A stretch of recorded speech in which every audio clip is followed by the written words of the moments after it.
খবর 24 সাথে আপনাকে স্বাগত। নতুন নতুন খবর জানার জন্য আমাদের চ্যানেলে চোখ রাখুন।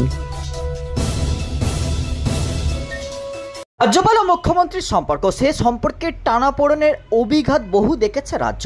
সে বিশ্ববিদ্যালয়ের উপাচার্য নিয়োগেই হোক কিংবা ভোট পরবর্তী হিংসা, রাজ্যের আইন শৃঙ্খলার অবস্থা সব নিয়েই বিবাদ প্রকাশ্যে এসেছে। কিন্তু সেই সমীকরণের কি বদল হতে শুরু করেছে অন্দরে? রাজ্যপাল হিসাবে দ্বিতীয় বর্ষপূর্তির প্রাক্কালে মুখ্যমন্ত্রীর সঙ্গে তার সম্পর্কে নতুন দিশা দেখালেন রাজ্যপাল সিবি আনন্দ বোস।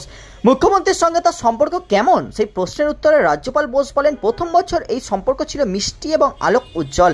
দ্বিতীয় বছরে সেই সম্পর্কে বেশ কিছু ঘন কালো মেঘ আসে। তৃতীয় বছরে চাই এই সম্পর্ক নতুন আকাশ, নতুন পৃথিবী দেখুক।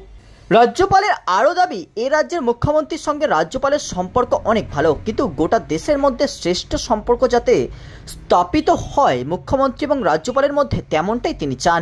বাংলার সাংবিধানিক প্রধান তিনি। বিগত দিনগুলিতে রাজ্যপাল সিবি আনন্দ বোস বারবার বুঝিয়ে দিয়েছেন তিনি গ্রাউন্ড জিরোর রাজ্যপাল।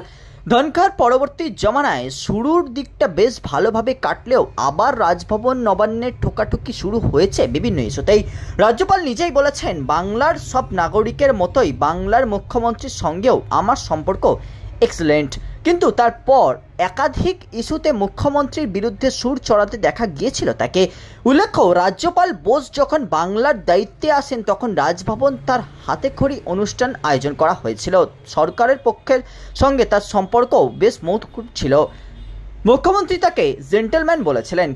একটি বাংলা বইও উপহার দিয়েছিলেন রাজ্যপাল বোসকে। কিন্তু তারপর হঠাৎ বিশ্ববিদ্যালয়ের উপাচার্য নিয়োগ ইস্যু থেকে সম্পর্কটা একেবারে অন্যদিকে ঘুরে গেল।